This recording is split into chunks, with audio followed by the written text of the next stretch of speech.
4, 5, 6. Nine, the 10.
Hello, everyone. Good afternoon. We're about to start. We're about to start in 2 minutes. The Prime Minister of Sri Lanka and Bhutan are in a bilateral at the moment. But I'm not in a bilateral. So what we're going to do is we're going to use the time very creatively by talking about foundational support for consciousness. And so we have someone who's going to come and join me on stage. I don't know who he is yet, but this is part of the excitement of it all. So if everyone can come and sit down.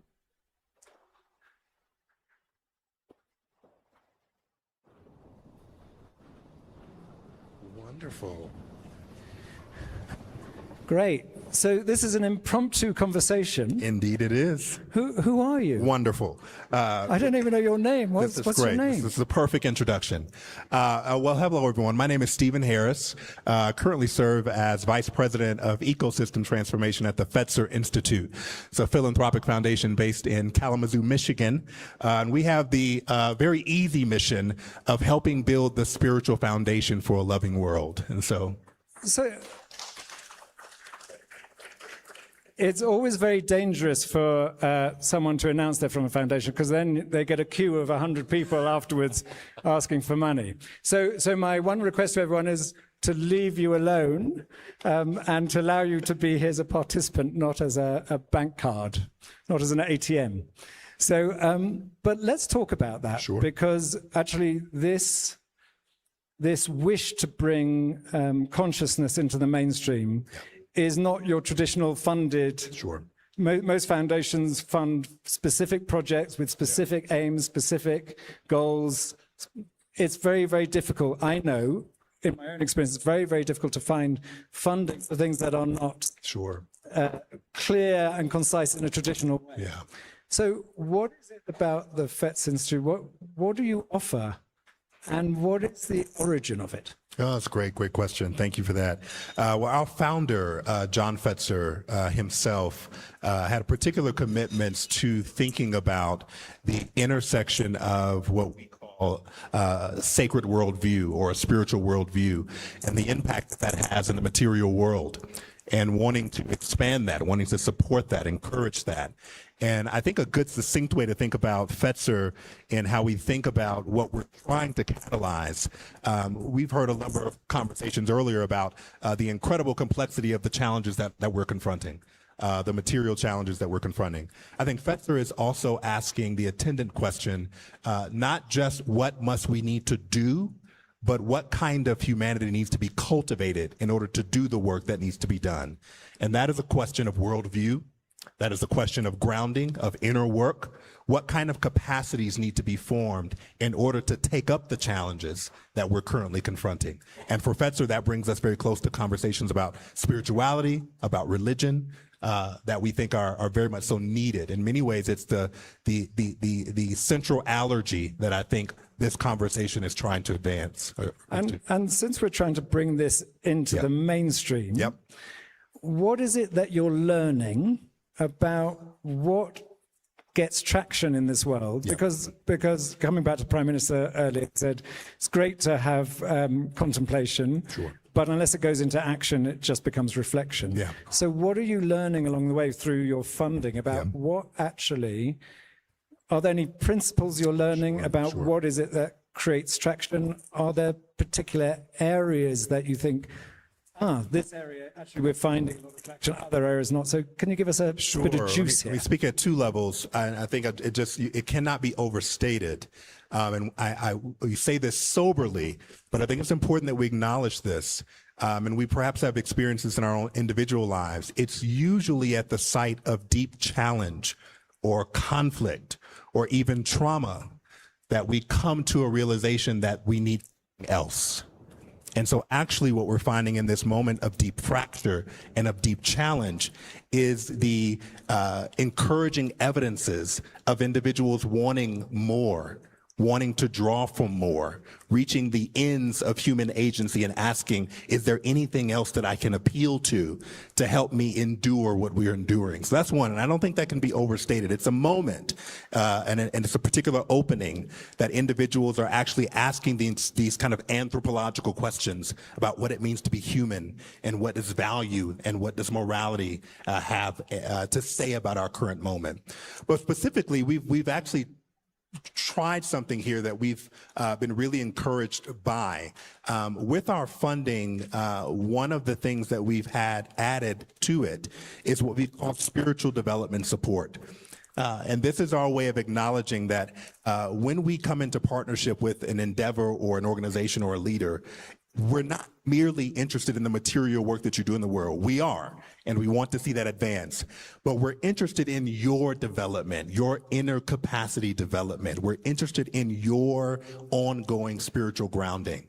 And resourcing that, what we found is that it's really been an encouraging site of capacity building for organizations. We've heard organizations say, we didn't know how our staff would make it into the next year without spiritual development support. It has allowed us to encourage our workers, our staffers, to again, really invest in not just the material work they do in the world, invest in their own spiritual development, their own grounding. And that makes all the difference. Should we get a different? Let me try this one. Here we go, testing, here we go. So I'm really interested in measurement. Yeah, absolutely. Because one of the problems in the world is because everything's been measured, Yes. in a sense, spirituality to some extent has been left behind Yes. because it's not something you can point to and say 10% of that, 50% of that. Sure. So, and at the same time, as a funder, you need to make sure that what you're doing has an impact. Yes. So how do you measure or how do you judge spiritual development? Yeah. Well, I think at the outset, and we really have, I think, come a long way in owning this. And I think this is important for us to own that the kind of conversation we're advancing here around consciousness and about development or inner work, you cannot merely map a system or a logics of measurement that was not designed to talk about that kind of work. In other words, you cannot form fit models and logics of metrics and measurement that were not designed to treat the kinds of things that we're talking about. I think first we just need to own that the kinds of things that we're talking about don't neatly subject themselves to the various measurements and standards and models of logics that I think we, particularly in the funding world, that we very readily appeal to. Now, with that being said, we all know and have experienced the want of inner work, the want of spiritual formation. In other words, we know what it looks like when you don't have it. And we know what kind of world results when individuals have not invested in that kind of work. And so what we found is we've looked at the difference that it makes in not just staff capacity, but individuals enduring in particular kinds of work, particular bodies of work, the longevity in people's commitment to particular kinds of work. We've all had conversations about burnout across organizations. What is that speaking to? Well, that's speaking to a want of something. And we have an opportunity with the conversations that we're advancing here this week to really, I think, fill in a lacuna that's kind of missing in the field. But I think first it starts with owning the fact that what we're talking about doesn't subject itself neatly to standards and metrics of model. I used to be a pastor, so full disclosure. And one of the questions that always burned my heart is, how do you know when your people are growing, right? What do you look at? What are the outputs that would indicate that people are spiritually maturing? And we know whether it's consciousness or inner work or spiritual grounding, it's not a straight line of improvement. Human beings are walking contradictions. But we do know that there is something to be said about individuals deepening in their capacity to endure in particular kinds of troubling work. And I think that inner capacity speaks to something. For me, it speaks to how we were made, how we were created. And Fetzer is trying to draw on the wisdom across traditions that speak to it's kind of theological anthropology that speaks to how we are made, what it means to be human, and what it means to exert impact on the world, not just for individuals individual improvement, but for what we call shared sacred flourishing. What does it mean for us to flourish together in a way that advances the very aims and interests that we're talking about this week? Great. So one of the things about foundations like to have other foundations around them that support them. Sure. So no foundation likes to fund things alone. Absolutely. I know that there are not many foundations that fund this type of work. Sure. But I'm just wondering what influence or what you're doing to actually work with other foundations that traditionally would not fund this to encourage them to come into the big tent. So that's an important question, and for me, this is really precious because I think it speaks to a need to return to the etymological roots of the field itself. What does it mean Hold on, what roots? The etymological roots of the field. Okay, hold on. Can everyone put their hands up if they understand that word? Oh, this is a very educated. Yeah, but hold on. Put your hand up if you didn't understand that word. So, okay, I know you're a great pastor, but bring us back from the heights down to the ground. So I'm just talking the field of philanthropy itself. All right, okay. The etymological roots of the field. What does it mean to love humanity? Is that what it means? Philanthropy, philos, yeah, that was right, and anthropos, lover of humanity. Beautiful. What do we mean by that? Yeah. And it's interesting that you have an entire field that is really kind of nervous or embarrassed to talk about love. Kind of nervous or embarrassed to talk about what it means to be human. But the definition of the field itself is lover of humanity, or to love human beings, or to love humankind. What we've found, and we've really been encouraged by this, is we've curated kind of cohorts of philanthropic leaders. We've drawn them into a space, and this is the language that I think is helpful here. And in this kind of curation of a cohort, what we've tried to do in that space is give the permission structure to talk about these things. So they might not be able to talk about these things openly in their foundations or their organizations. We're going to curate a space where the permission structure in this space, you can go there. And what we found is, and in almost every instance, that once you give folks the permission to have a particular kind of conversation, it takes them on a journey. So this is so good because everything is about permission. Yeah. So, at the Plum Village Monastery, where next door we do sharing circles. Yeah. And as soon as one person opens up, it takes this one. Everyone opens up. And if the first 2 or 3 people stay closed and just say, oh, I'm having a great time, it all stays closed. So actually permission is such a fundamental, and I think also for everyone here, the fact that everyone here is working in this field, just the nature of the fact they're working in this field gives other people permission to enter this field. And we probably have all experienced folks who will meet you out in the hall and say, I was waiting on someone to do what you just did because I didn't know if I fit here. And so that's an encouraging thing to see. It lets you know that you're on to something, again, that is profoundly anthropological. You're reaching the deepest recesses of what it means to be human. So I worked for The Guardian for 23 years, and I wrote an article about bringing love into business. And I wrote this about 15, 20 years ago. And I always remember the first comment on the piece was, you must have hovered your finger over the send button for a long time. And I did.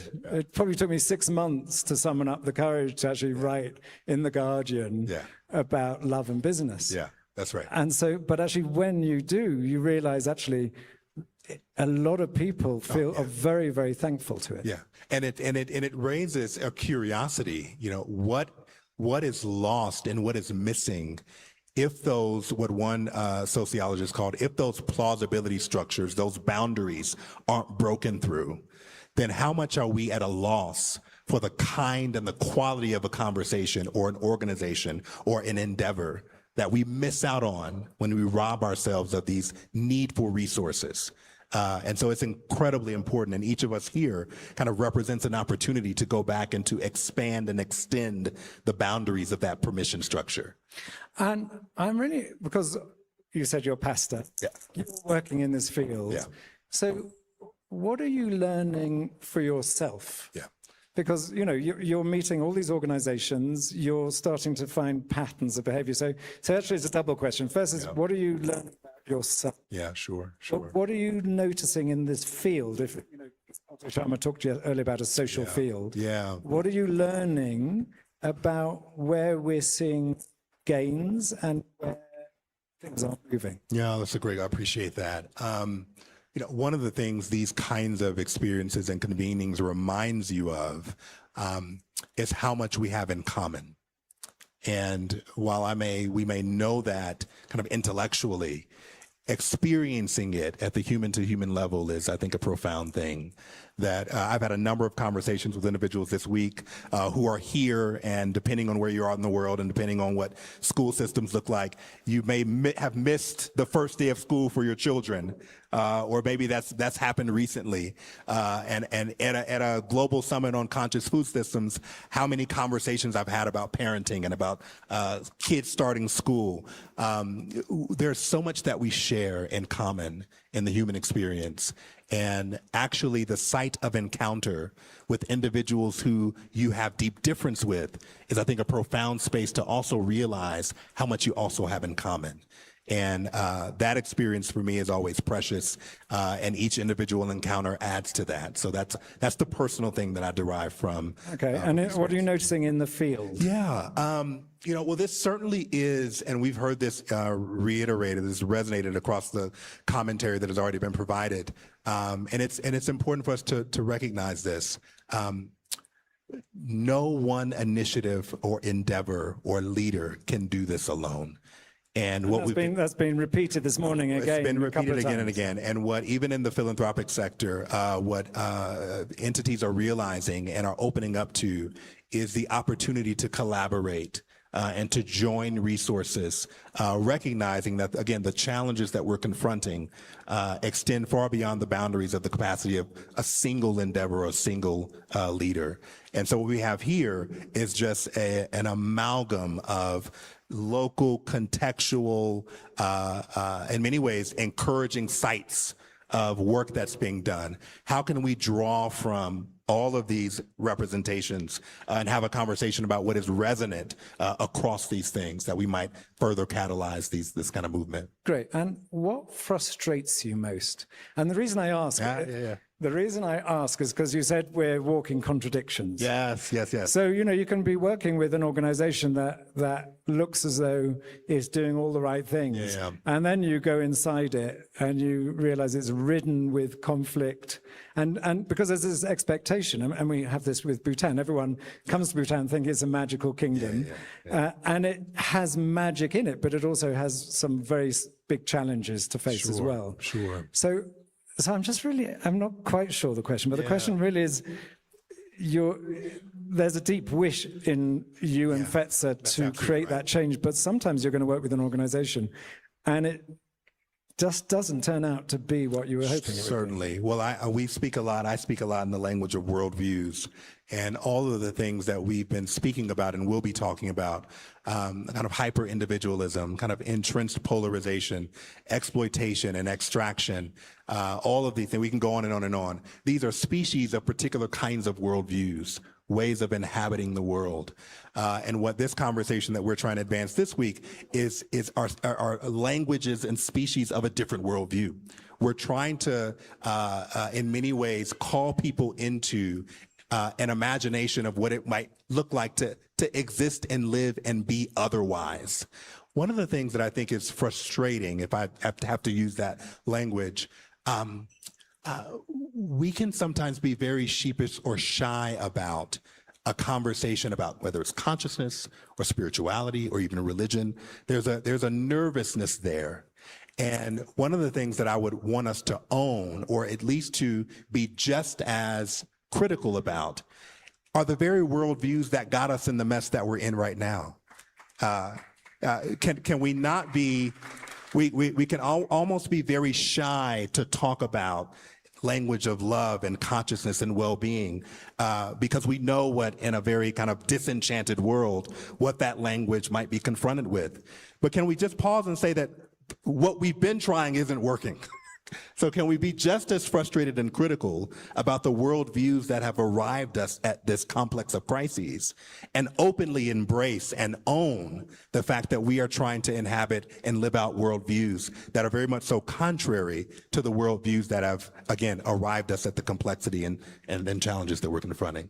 So I want us to own this moment. And finally, well, actually a couple of things. So I'm always, I've been in the foundation space, asking for money, not actually at the wrong end of it, the difficult end of it. What is it you're looking for from organizations? So there's two aspects to this. One is everyone's spotted you now. Foundation, money, there's money here.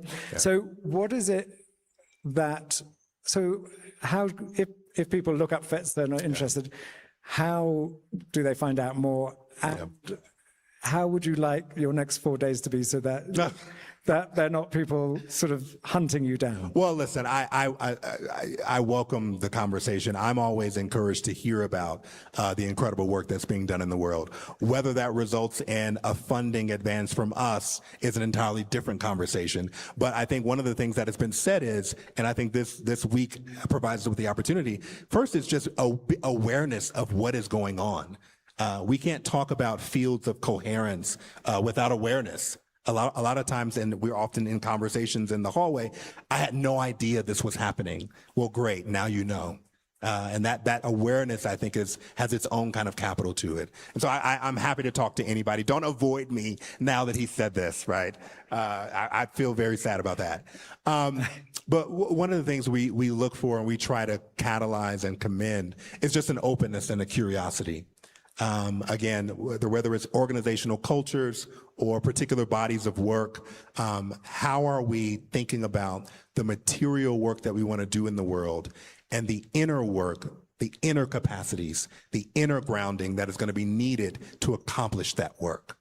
If we can keep both of those conversations in the picture, I think that's where we need to be. Great. Final question. So, couple of conversations this morning were about small islands of coherence. Yeah. But the problem with small islands is that they're not often connected, or it's difficult. So, how do you see, not necessarily FETS's role, but like a conference like this where you've got many islands of coherence coming together here. That's right. But what are you learning about collaboration, what works, what to be careful of when you collaborate? Because collaboration can look great, again, on the surface. To collaborate is very difficult. So what are you learning as you're looking out the field and connecting people? What are you learning about how best to collaborate? It's incredibly important to appreciate the particularity and the context within which bodies of work sit. So even if I'm trying to learn from and draw from, I need to understand that the particular work that I'm engaging or learning about sits in a particular context, and that work is fit for that context. The challenge that I have then is how to draw off of that work and adapt it to a different context. And that conversation, that process within which I might realize, hey, there's much to adapt here. I might realize there's not much to adapt here. That's incredible work. I wanted to see it succeed. My context is completely different, and that would not work. That's an incredible learning. And so openness to the process of understanding and not just adopting, but adapting to particular contexts. I think that's the kind of second and third level conversations that we need to have when we try to establish kind of these islands of coherence. Yeah, and I always remember, like Apple, the computer company, it never tested a product in one territory. That's right. Because what it learned in that territory wouldn't necessarily, because it just always went global. Sure. And then made it work. So, I mean, we have to be very careful. Some things work in a very specific situation, at a very specific time, with a very specific set of people. And when any of those change, that might no longer sustain itself. Knowledges and experiences are always situated. And that doesn't mean that what is happening there and what is being learned there doesn't have something to teach a kind of universal frame. But it does mean that you have to have a sensitivity and a humility to recognize, and the opportunity to, in this too, to recognize that this is something that is fit for this particular space. What can I learn from that to then be of use in the context that I've been placed in? And I think that's an incredible opportunity. Great. Well, that was impromptu. Thank you for just showing up when I just went over and tapped your shoulder and said, let's have a conversation. Right, I was just kind of meandering and you were like, come on, let's come up on stage. So can we all say thank you for...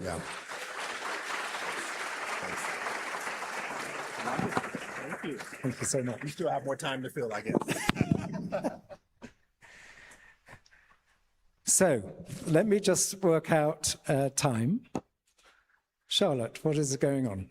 Have we seen? No, great. So thank you. Yep. We have a song. Okay, so let's have a song. So Charlotte, who's in charge of the singing? Okay, let's bring the singers back on.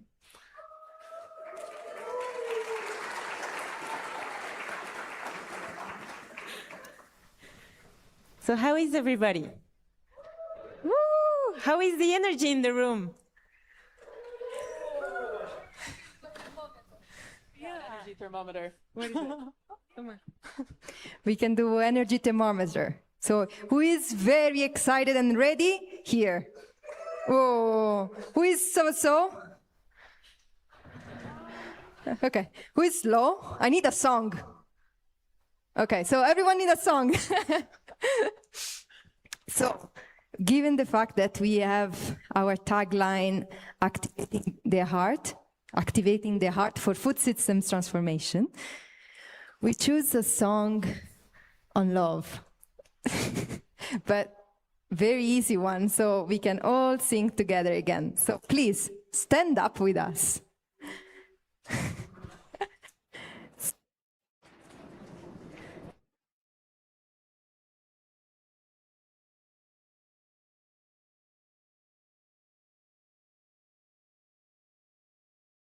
Okay. So let's start with some rhythm.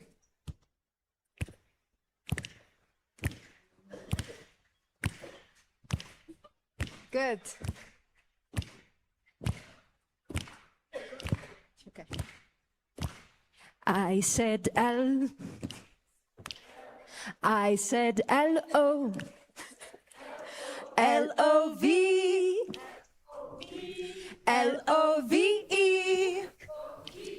I said L. I said L-O. L-O-V. L-O-V-E. Everybody needs some love. Everybody needs some love. Everybody needs some love. Everybody needs some love. I said L. I said L-O. L-O-V. L-O-V-E. I said L. I said L-O. L-O-V. L-O-V-E. Everybody needs some love. Everybody needs some love. Everybody needs some love. Everybody needs some love. Very good.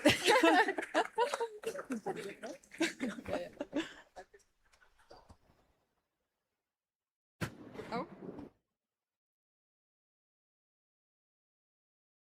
Enough.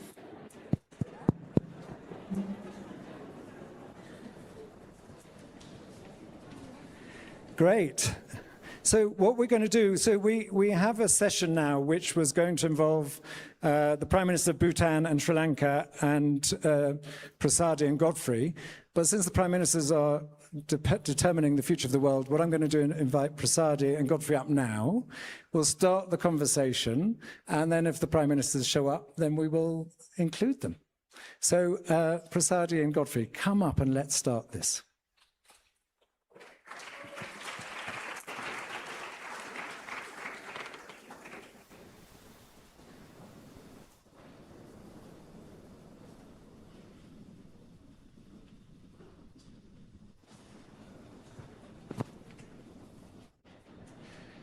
So, this session. So what we're looking at basically is leadership.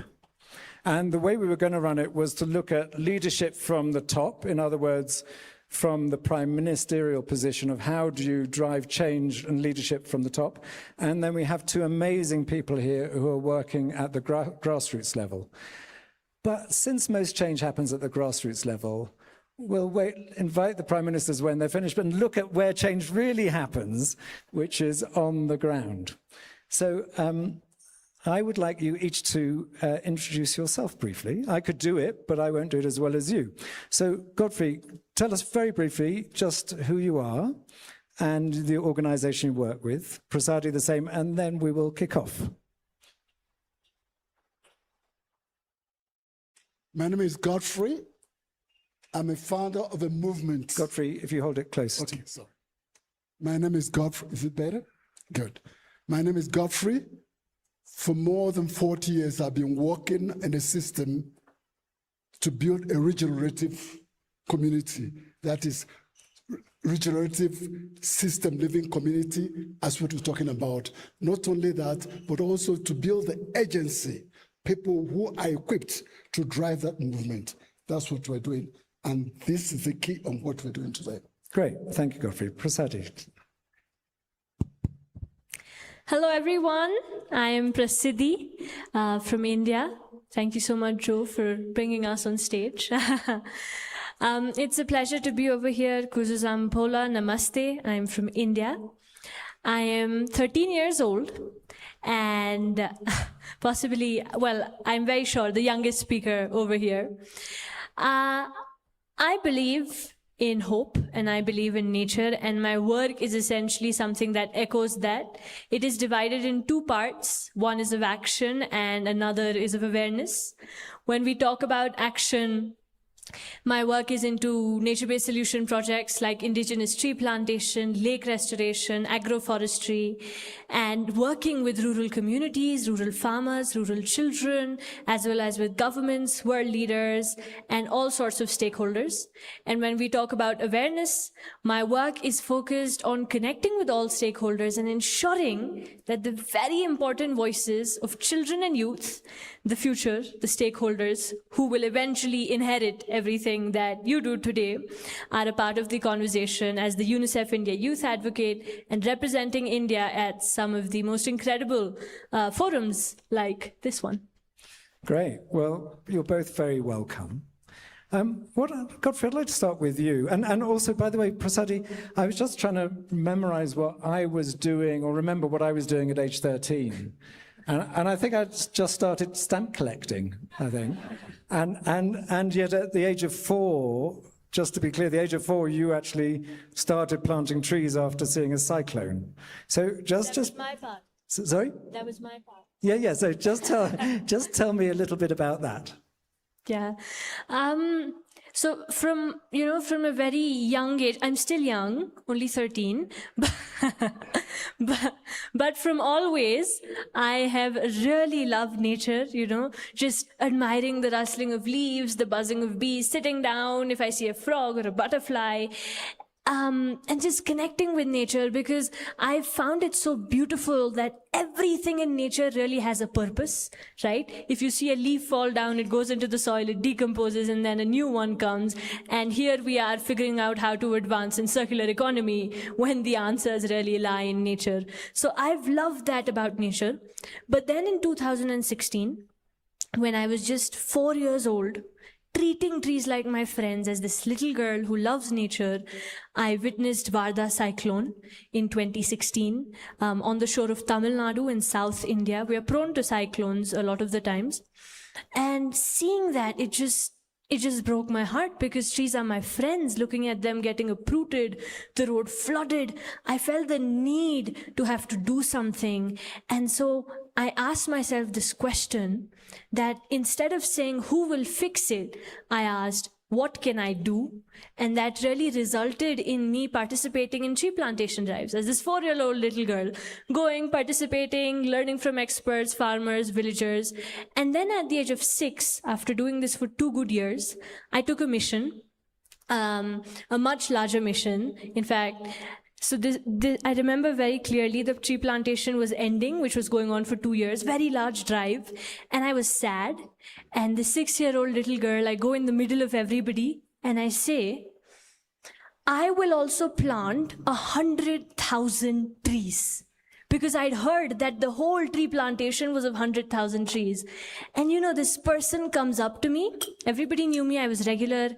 And here's what he says. He bends down and says, Prasiddhi, do you even know how many zeros are there in 100,000 that you want to plant these many trees as a 6-year-old girl? And I said, well, there are 2 in 100, 3 in 1,000, 4 in 10,000. How many in 1 lakh? Guys, 5, yeah, 5 in 100,000. And I know you think I'm small, but the way a small candle can light up the entire room. Similarly, I think I may be small, but I can also light up the entire planet. And it started from there, figuring things out, because, you know, I took this very ambitious goal, right? But I figured out that goals are for free. Execution is not. and I found out about this thing called money, apparently, at the age of 6, that it takes to buy these saplings, to plant them, to really do anything in this world. So figuring it out, navigating, starting by selling bookmarks and paper pencils and grow kits to raise funds for my tree plantation drive, to eventually now, fast forward to 9 years, really quickly, eventually now, at the age of 13, I have planted 200,000 trees in...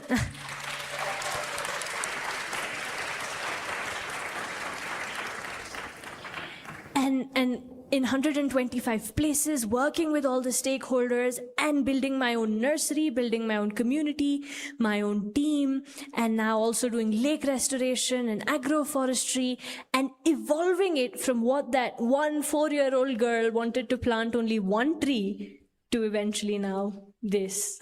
Beautiful. So thank you for giving us the context.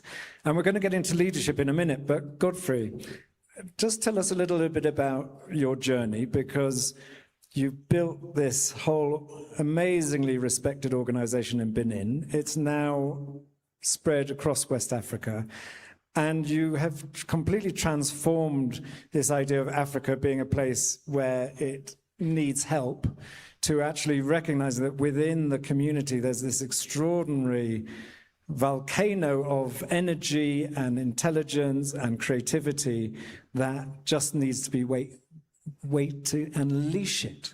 So tell us a little bit about your journey so people then have a full context for what you both do, and then let's look at what leadership looks like. Thank you very much. First of all, I was a professor of microbiology in the United States. Most of you know, in the early 80s, the big drought in Africa, remember Michael Jackson, "We Are the World, We Are the People." I was in my little lab in California, one of the biggest universities, watching my origin, Africa, when how young people were dying of starvation. I said, what am I doing here in one of the biggest laboratories in America? I wanted to know what was going on. So I told my father was alive. Let me go back to Africa to really know what was going on coming over there. So I went around Africa, from Congo to, I saw extremely rich continent, extremely rich, but poor, very poor. I said, that contradiction, a continent so rich, so poor, the wrong economic equation was used in Africa. This was the beginning. We've gone on the wrong path. And that's how this project started in Africa. How can we rebuild it? So I was a professor of microelectronics, microbiology. It didn't mean anything more to me. I wanted to land it to become useful. So I started with a group of young people about 30-something years ago in a land that was completely dead, couldn't grow, even wheat couldn't grow. Without any chemicals at all, we're able to unleash from my biology, we're able to unleash the capacity of a dead soil. Today, Songhai produces more and better with less. A land that was completely dead is now one of the richest lands in Africa today. So what then was the, people are coming? Okay, okay, please come on in. Let's begin. Please come and join us. Godfrey, carry on. Okay.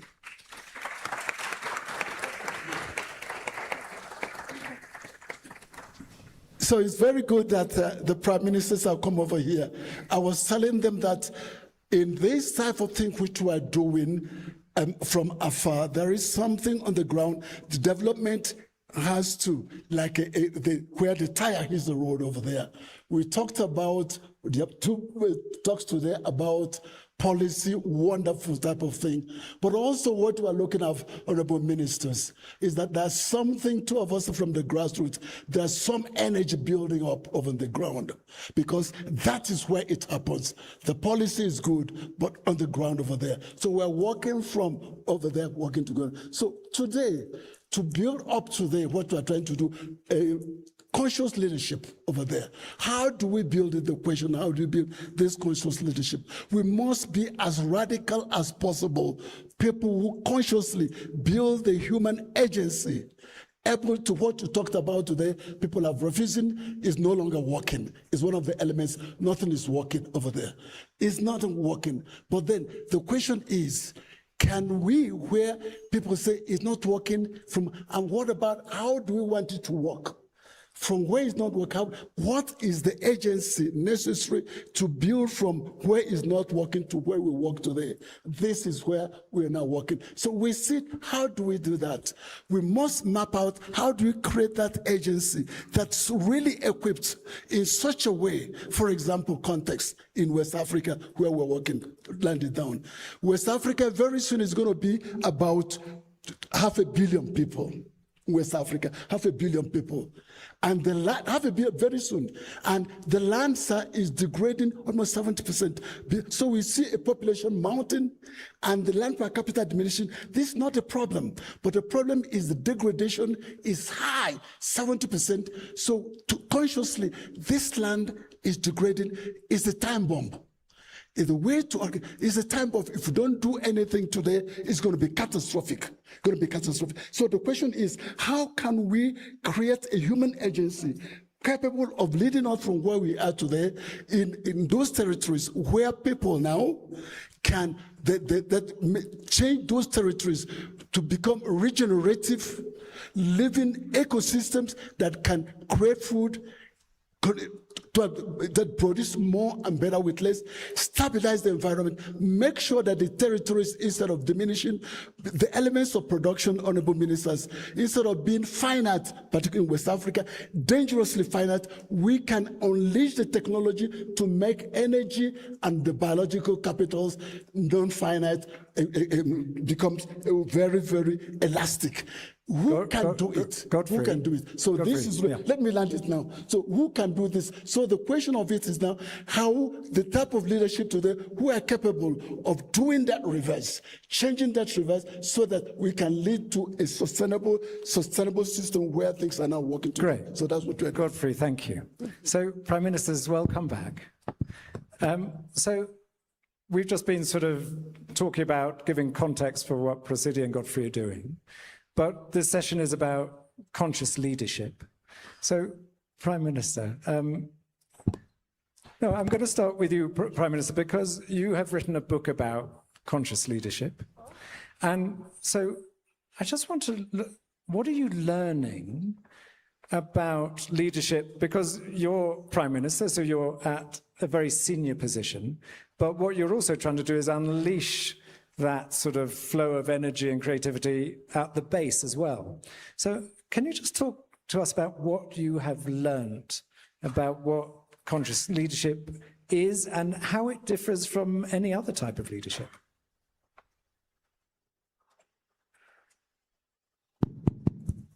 Thank you, Joe. Excellency, I suggest that two of us go back to our meeting. This is, yeah, easier conversation is what Excellency said.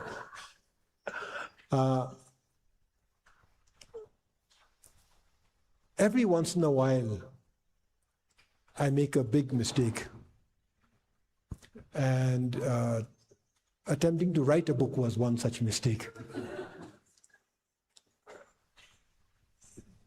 When you write a book, there's a sense of finality. It's like, that's it, you know it, that's it. You're putting pen to paper, and that's not the case. It's really, life is work in progress. I titled my book Enlightened Leadership. Not very different from conscious leadership, enlightened leadership. And it was not about leaders in Bhutan in general, it was specifically the leadership of our kings, the enlightened leadership of our kings. And I described, or I thought of enlightened leadership as leaders who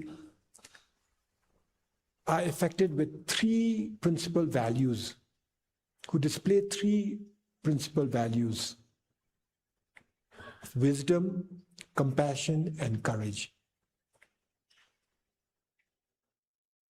Only if you have those three values and can put them into action, I believed that, still believe that you can be an enlightened leader. Then only you can call yourself an enlightened leader. Knowledge, basically wisdom, basically to know what is right.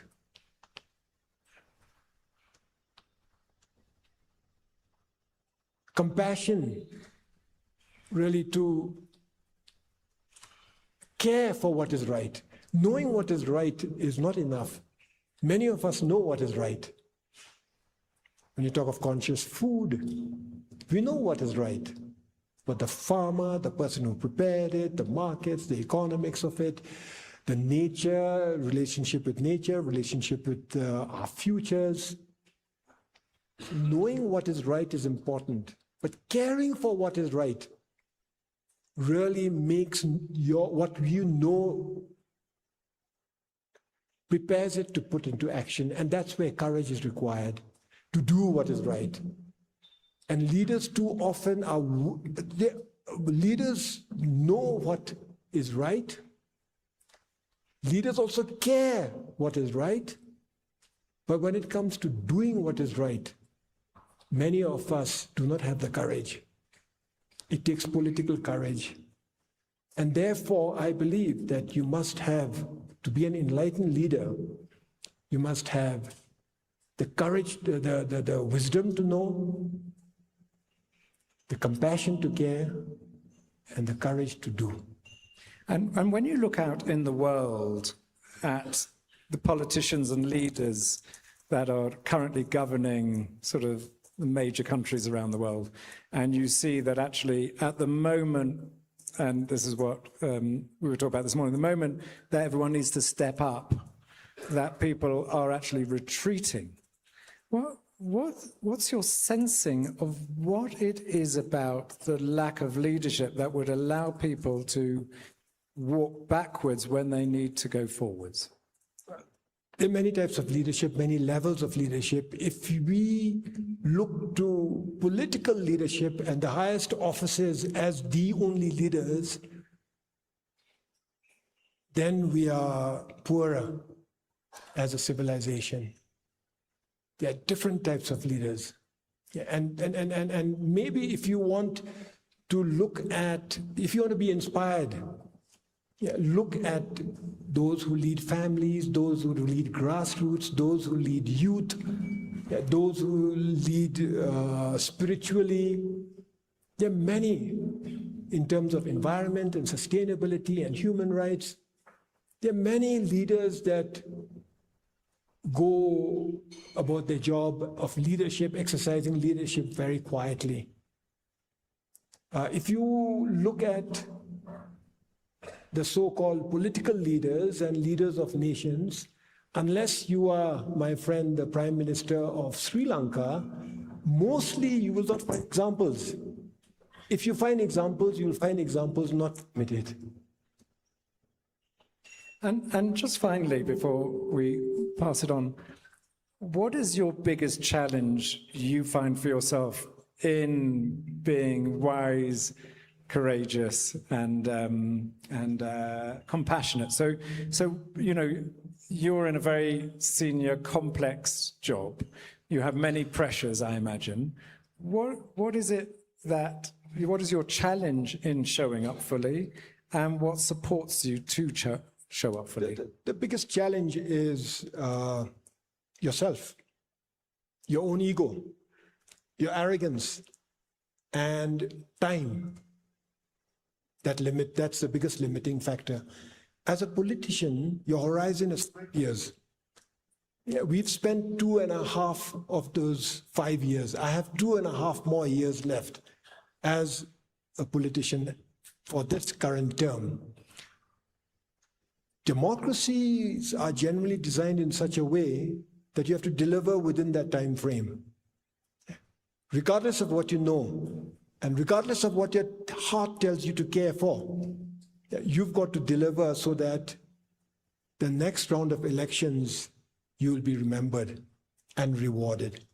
And that is the biggest constraint to many so-called leaders in terms in the political sense.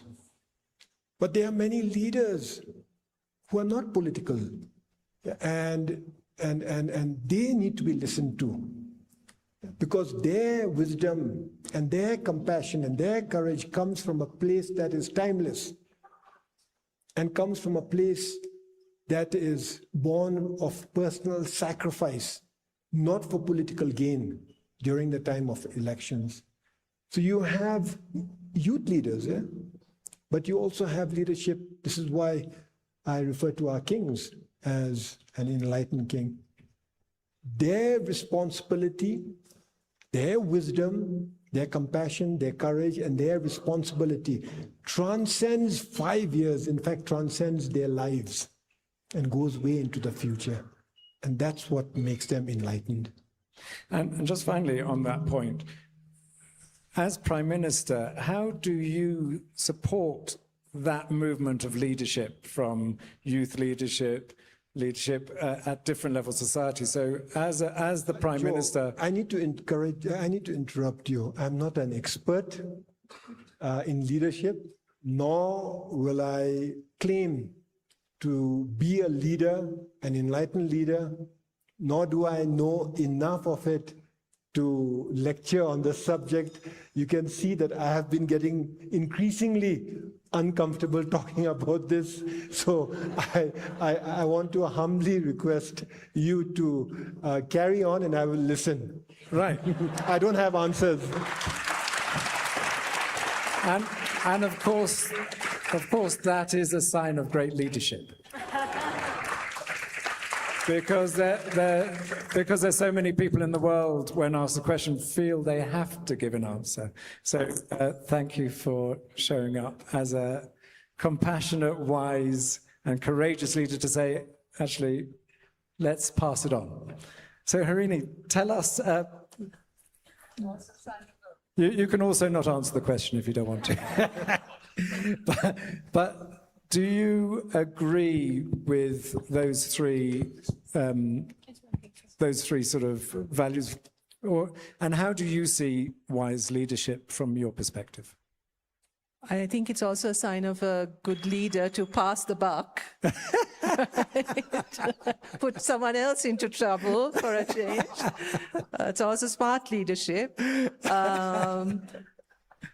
I am also not an expert on this subject at all. In fact, I came into leadership position, political leadership, almost by accident and very recently. So I'm very hesitant to kind of tell people how it's done. Well, I think it's more about what you're learning along the way. Yes, there's plenty of learning. And I think in a way that's part of leadership, to be open to learn. But I think one of them, I certainly agree that courage, compassion, and wisdom are essential. But I think also as leaders within democratic societies, I think you are bound to be aware of the mandate that you have. And that mandate is the well-being of people, to ensure that the people who have given you this responsibility flourish in that while you're in that position, and that it's not about demonstrating power the way we see far too often now. We equate power with noise, with force, with aggression, with rhetoric, but that's not why we are here. we are here with a mandate. We've been elected to serve, elected to ensure that the conditions are in place for people to flourish. And then you are not important, but I think this is, the biggest challenge, that when you are in positions of leadership and everything around you is set up in a particular way to feed your ego. And that's very damaging. And unless you're very conscious of how that can happen, you could actually end up defeating the entire purpose for which you were placed there. Yes. And how do you deal with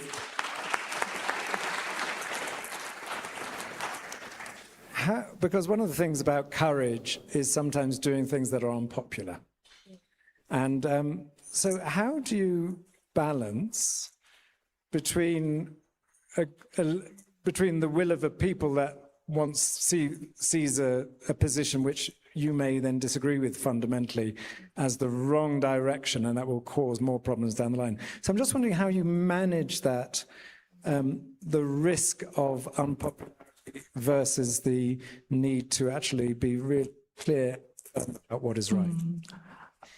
You know, I agree with our Prime Minister of Bhutan on that's one of the issues.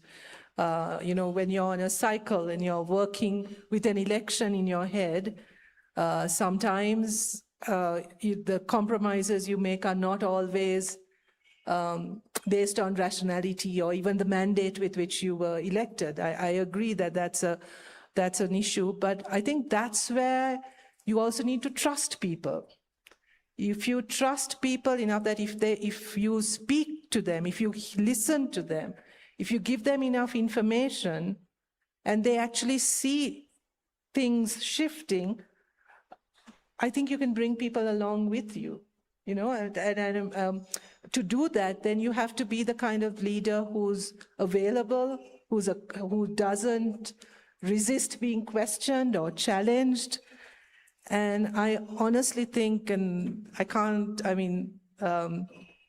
this is perhaps because I'm new to all of this, fairly new to all of this, that I think the institution of leadership can sometimes be a constraint to actually being with people and listening to people and holding yourself accountable. You know, and I think that if you actually are able to work more closely with people and trust that they will do the right thing, I think you can together get to where you want to get to. Thank you. And just Joe, sorry, I'm so sorry for interrupting the session. I just got an urgent call from the media team, and they're requesting the presence of Your Excellency Prime Minister of Sri Lanka for the press conference, the press meeting. well, that's a lucky escape. But I thought you're supposed to be there. I was just about to start asking the difficult questions. So I had a conversation with her earlier. you're more than welcome. And Joe, then 5 minutes more. Sorry? 5 minutes more. 5 minutes more. So let's ask a difficult question. Yes. So we're here to talk about not just leadership, but conscious leadership. So what would you see as the essential difference between just being a leader in a traditional sense and a conscious leader? Because you're giving us some hints. You're talking about deep listening, which is a spiritual sort of skill. You're talking about trust, which is, comes into consciousness. But I'm just wondering, what else might you deem to be the difference of, and how you may want to show up as Prime Minister? You're fairly new, so you're finding your ground, but if you were able to, what else would you like to bring? No, I mean, at the risk of repeating myself, conscious of your mandate. I think that's the key thing, that we are elected for a purpose. We are elected to serve.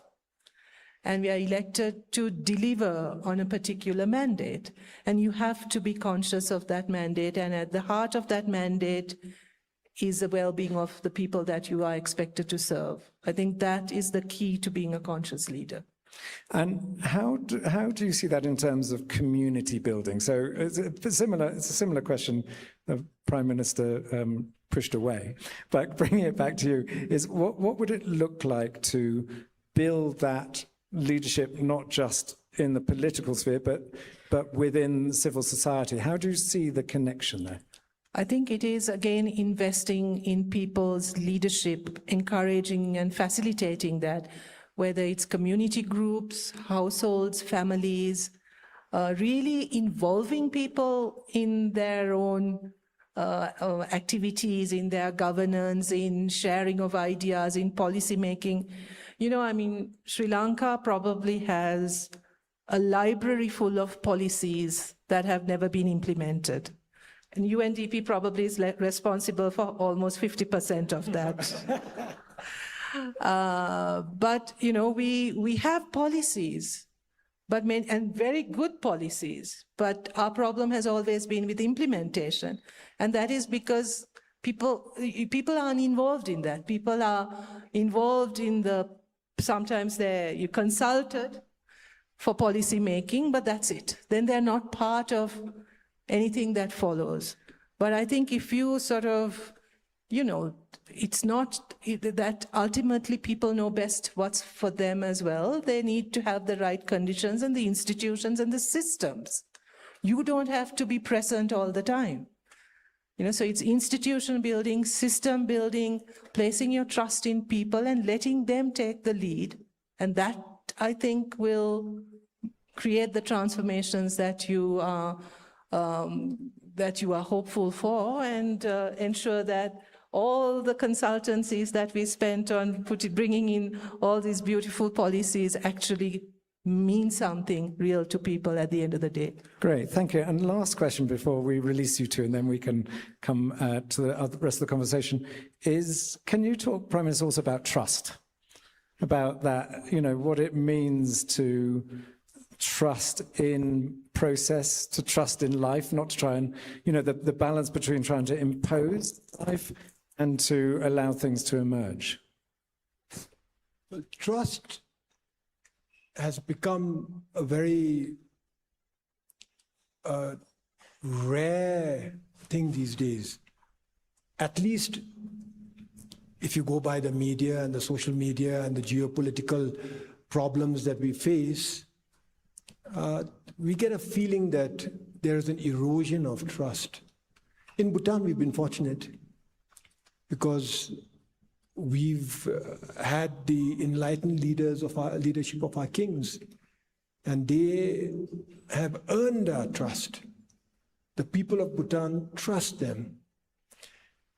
If you want transformation, it's painful. Bhutan transformed from an absolute monarchy to a constitutional parliamentary democracy, a constitutional parliamentary monarchy.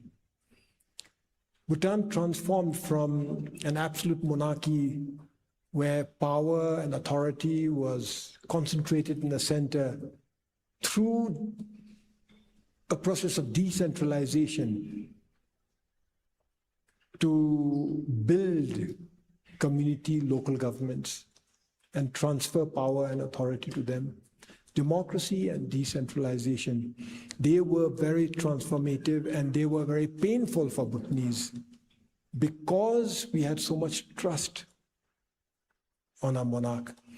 But again, because we had trust in our monarch guided this transition, this transformation with compassion, so that we now have a vibrant democracy and we have vibrant local governments. Today, we are undergoing one massive transformation, which is the building of a royal vision called the Gelifu Mindfulness City. At no time in history has a single country, through their own determination, to their own volition, separated part of their country as another country. The Gelifu Mindfulness City is one country, two systems, a special administrative region, in a sense, a micro-state. This transformation would have been extremely painful had it not been for the trust that our people have in His Majesty the King. One last reason why trust is so important. The Gelifu Mindfulness City is a project, a national project, to create a hub for spirituality and sustainability, but also for commerce and finance, this is going to succeed on one word: trust in our leadership.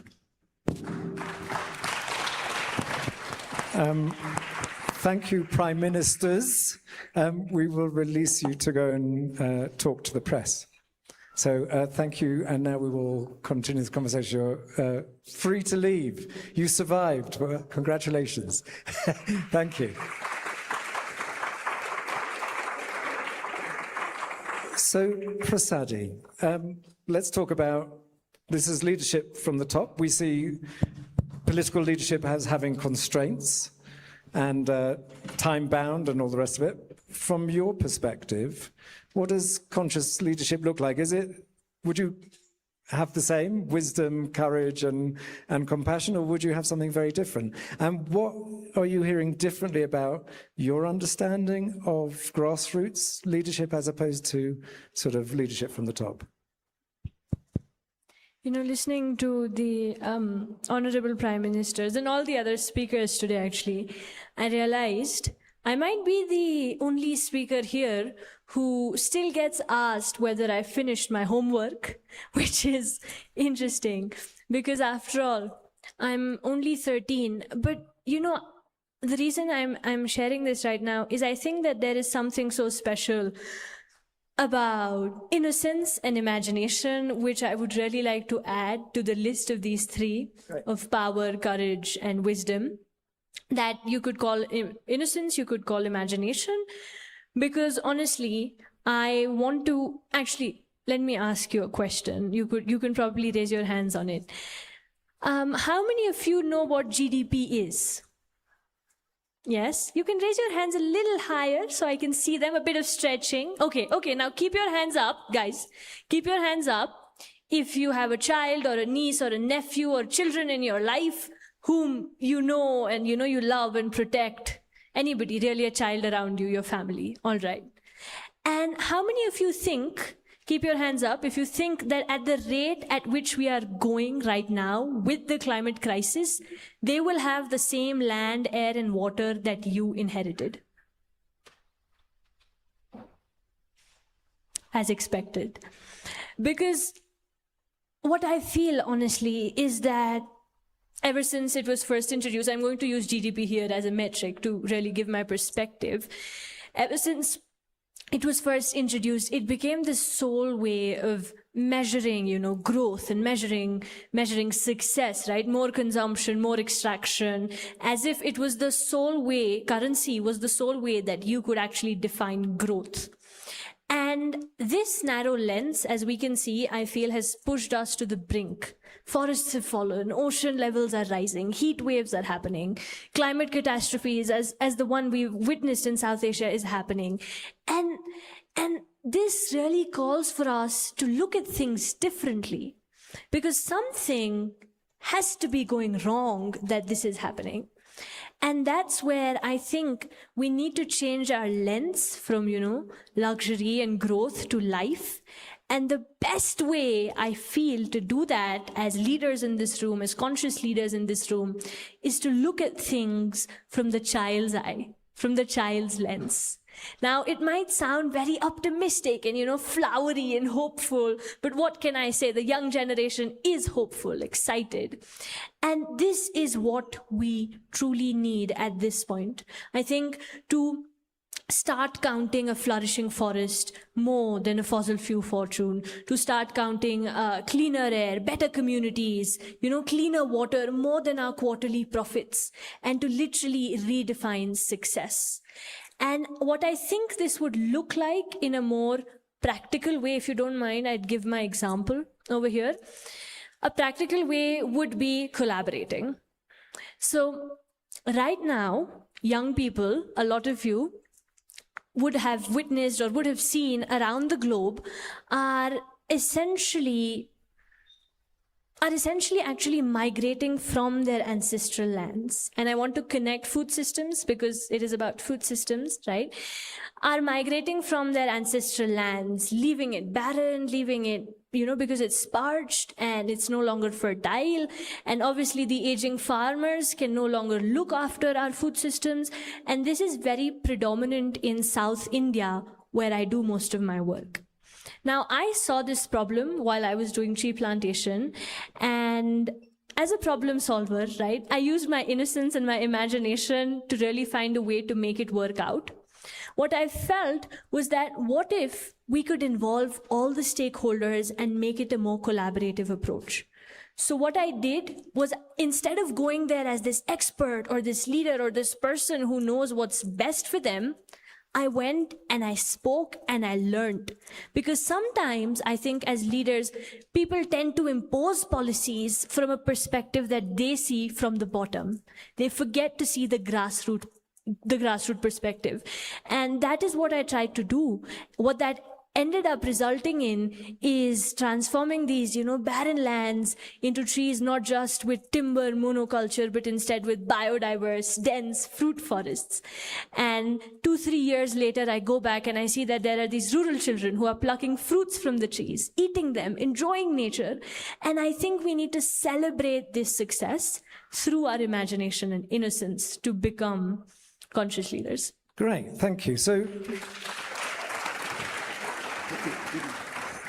Godfrey, you look a very young, innocent young man. How old are you? Unfortunately, I'm 120 years old. Well, you don't look a day older. Thank you very much. So, Godfrey, so let me just ask. So we've got wisdom, compassion, courage, imagination, and innocence. So would you add anything else to that? And so that's a specific question, but within a larger question, which is, you are highly respected for having shown a completely different way of bringing leadership out and seeing things very holistically. So I'd love to see, firstly, if there are any other ones you would put in this list, but then more broadly, what have you learned about what it is to be a leader yourself and to encourage leadership more generally, because it's very conscious leadership. You're not just leadership in the normal sense, it's very conscious. Thank you very much. We're talking about conscious leadership in the food system today. Is very, very important. What the Prime Minister said was extremely important. Those qualities, human qualities, all the three, extremely important. But my position here is you have to enlarge that leadership. No matter how wise you are, intelligent you are, the challenges in our world today, environment today, as I said, the world is expanding. For example, in West Africa, sir, the population is jumping time. Land is degrading. You need another injection in leadership, those who can integrate the new sciences today, particularly the biological science today, that can open, that can make the means of production more elastic. Those technical things must be integrated in the leadership column. Otherwise, it will be preaching. So you have to have this technical competence adjusted. So the new leader must integrate the new things today in the sciences, particularly the carbon and the silicon intelligence, into the leadership to expand it. For example, when we started in Porto Novo, the land couldn't grow anything because we made the biological capital through science, the regenerative. Now, what we can plant in 20 hectares, we can plant them in 2 hectares. So we are expanding leadership. So the new leadership today must find a way outside the thing, the extraordinary, but they must integrate the new happening today, artificial intelligence, that is silicon, carbon, energy, all of them today. So the new leadership must be totally different on the ground. Without it, we'll be preaching, we are very, very nice. So with that now, we can, for example, that one, energy. Sustainable energy must be a part of it. People who know how to harness the energy, because that's key. Another one is biological capital. Imagine today you add those new intelligences, carbon intelligence, silicon intelligence, energy intelligence, plus the socio-economic intelligence they brought about. You have symphony. The new symphony can now command a kind of face these challenges today. This complex multiple challenges today cannot be solved only by the soft intelligence. The scientific intelligence must be integrated in the world. That's where it comes. That's the new, what I call the wisdom. So you have knowledge head, hand technology, that's the science, knowledge, that's the practical one, and then the heart they talked about. So you combine the heart they talked about, plus the technology, plus the science, you got a new type of leadership. It becomes a symphony. It becomes the leader of a symphony capable of solving the problems of our world today. This is the type of leadership we need in solving the food system. The food system today needs that bigger formulation of intelligence, of leadership to make it happen. Great, thank you, Godfrey. So we need to finish session in a minute, but I want to ask you one last question, which is, how did you show leadership to, because often people are very stuck in their ways, they're stuck in their habits and the patterns and beliefs, and what you've done is you've broken through that. And I wonder how you got the trust, given we talk about the trust, for people to give you the permission to really fully show up and to build something like this? Coming from California, which is, if was a country going to be the fourth economy in the world, I never I threw away my certificate. I became a farmer. I lived with the people there. It is my heart there when I came over there. So nobody knew I even went to school. So I sat with over there, worked with the people. No, most people did not know me, who the university I went to. So, but when they saw the activities over there, the way I was living with them, live with the people, work with the people, so I was able to harness that capacity, be with them. I understood what they were doing. I left my professorship elsewhere and understood that type of thing. That was the trust over there. They called me Papa, because I became a father to everybody. And also, so this is what really created that force today. They were able to trust what I'm doing. A land that was dead within 2 years' time become totally different. That created that culture of belief, because I succeeded a little bit, they trusted again. So that cycle continued, and that this is really what made a difference. The success with them in the beginning created that one, and we're evolving. Today, we have more than 20,000 hectares regenerated because of the trust of the people and the science that we brought into them. That's the result today. Great. So I've added humility and collaboration to the list. So we've got innocence, imagination, courage, compassion, wisdom, humility, and collaboration. Yes, the humility comes from, because we scientists, we are a little bit arrogant. What I brought there, we moved from what I call homo arrogance, that arrogant scientist, to a scientist that dances with nature. I learned there, seeing the context of nature, how it was working. I left my arrogant thing and started learning, I call it biomimicry. So with that way of respecting nature, I would transform myself. I wasn't dictating to nature.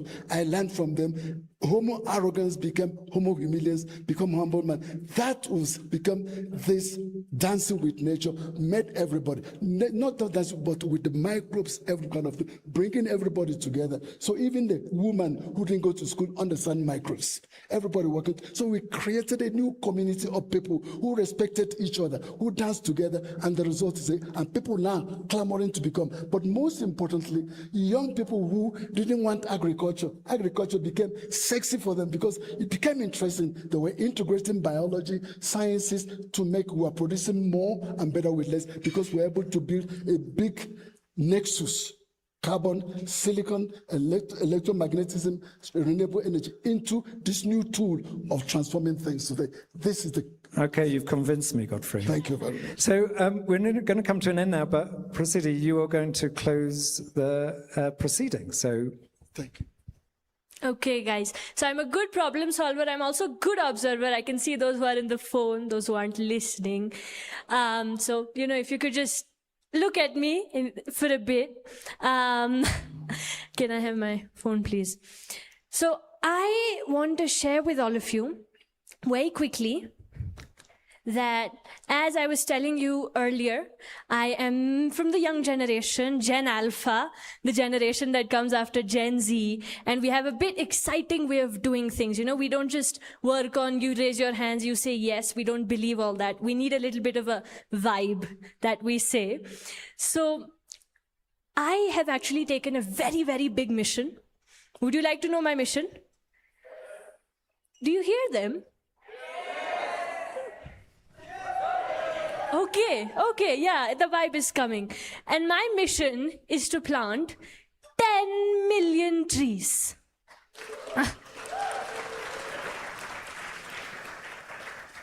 Now, it's ambitious, and I know a lot of you are thinking like the person who asked me how many zeros are in 100,000, but I did that, and I believe I can do this as well with your help. So for that, what I want to do is take a quick video with all of you. I'm going to need you to look at me and to be as loud as possible. We're going to rehearse it very quickly. Please help me as well.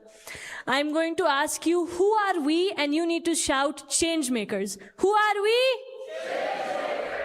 Who will create a better future? We will. Who will create a better future? We will. It's not loud.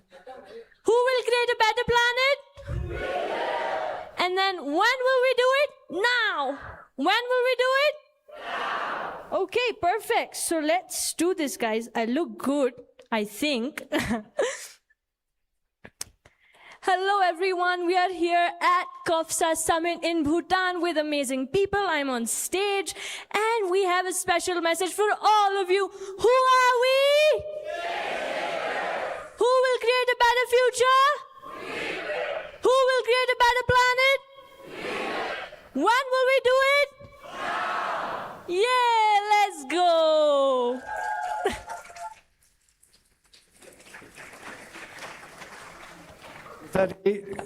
Thank you. Thank you so much, both of you. That was wonderful. Thank you.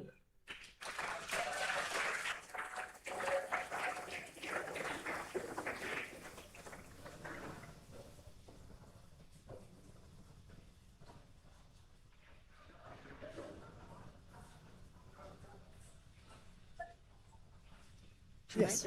Perfect. Wow, okay. Okay, everybody. So you can see that we're really getting heated up for this 1 in a million summit. All the ingredients are there. So now we're going to come to the moment where it's no longer people on the panel speaking, but where we start being each other's teachers and inspirations, which has actually been the story of KOFSA. Conscious Food Systems Alliance is exactly what Stephen described. It's a space where we give ourselves permission to have conversations for some strange reason that we could have the conversations we could no longer have about what we care most, about consciousness, about love, about what we care about. And that space has been one of deep listening. We've had dozens of dialogues. We've held conscious food systems leadership programs. We've been harvesting inspiring case studies from all of our members. With all of you, we've had some inspiring retreats. And throughout that, we've been exploring together, what are conscious food systems in practice? And we've had all the answers today. What we've heard is not so much about what we do, but like His Excellency Chering Togbay said this morning, how we do it. And we've been harvesting actively in the last few months with all of you, the fruits of this collective exploration. And one of the fruits is something we're calling the conscious ways of working. It's a complement to the vision for conscious food systems, which we wrote all together and which Thomas will present together, which is about how do we embody conscious food systems. And in a way, it's an attempt to bring a bit of a summary, a structured summary to the conversations of today, and that are like the ingredients of a recipe we still have to refine together, but we thought we'd share it today as a spice for the conversations we'll have this week. What are the 5 dimensions that seem to have emerged from our conversations? The first is service. It came very strongly in what we heard today, just now in this panel, but also in all of your stories. We're here to serve, guided by a clear intention, an intention that is guided by attunement to what we might call a higher wisdom, or to source, that comes from connecting to what's deep in our heart and what is much greater than ourselves. A service that is fueled by courage, commitment, and enthusiasm. The other dimension is presence, the quality of presence that comes from bringing our whole self to a space like you are all doing today. And with that wholeness and integrity, there is the invitation to be open, right? To have that beginner's mind, open heart, open senses, and cultivate joyful equanimity. The road is rocky, right? But we cannot be conscious leaders if we get all excited. We have to cultivate that joy that creates magnetism, and at the same time, that soothing presence of calm. Self-awareness and humility are also key ingredients. Again, we've had this perfect demonstration here. That quality of presence is what allows relationships to flourish. Food systems are all about relationships. It's about the relationship we hold with our land. It's about the relationships between farmers and consumers and processors and traders and chefs and caterers.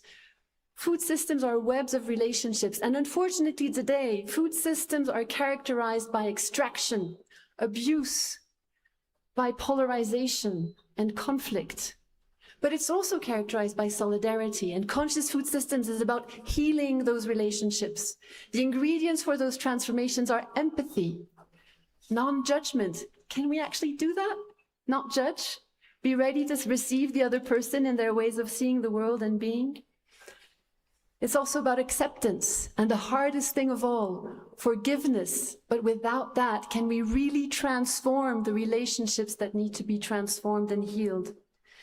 And a step even beyond, appreciation that is embodied by reciprocity.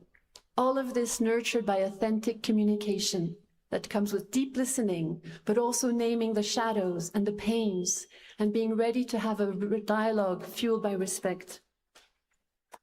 From flourishing relationships can come co-creation, and this summit here is a perfect illustration of the co-creation that was born from the relationships that we've been nourishing, cultivating in this alliance all together.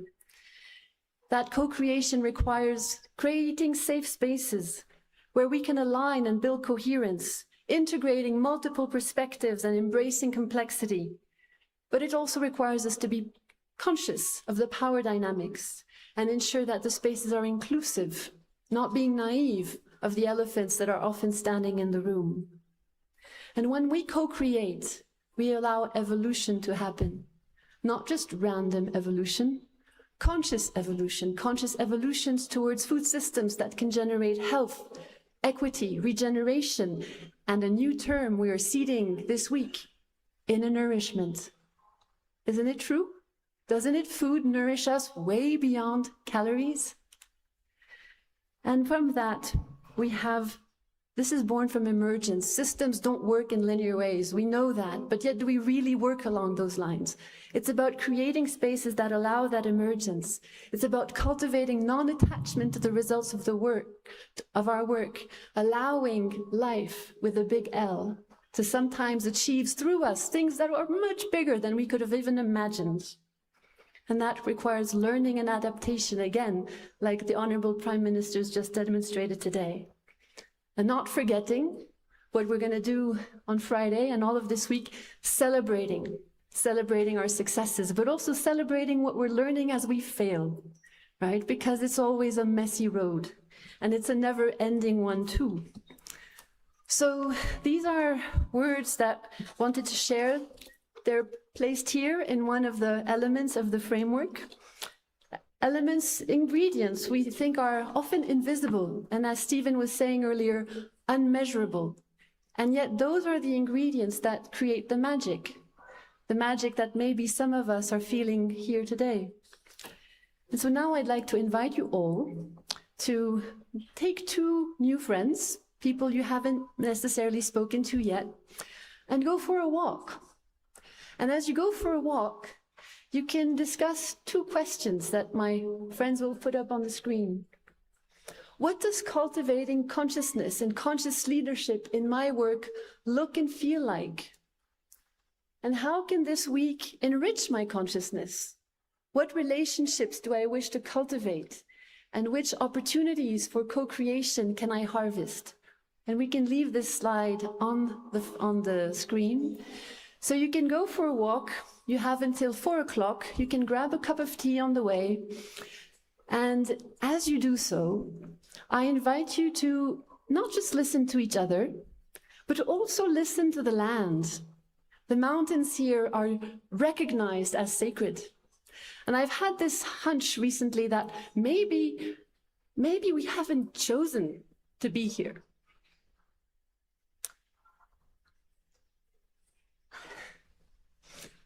Maybe we have been summoned. Maybe these mountains, this land, has a message just for you.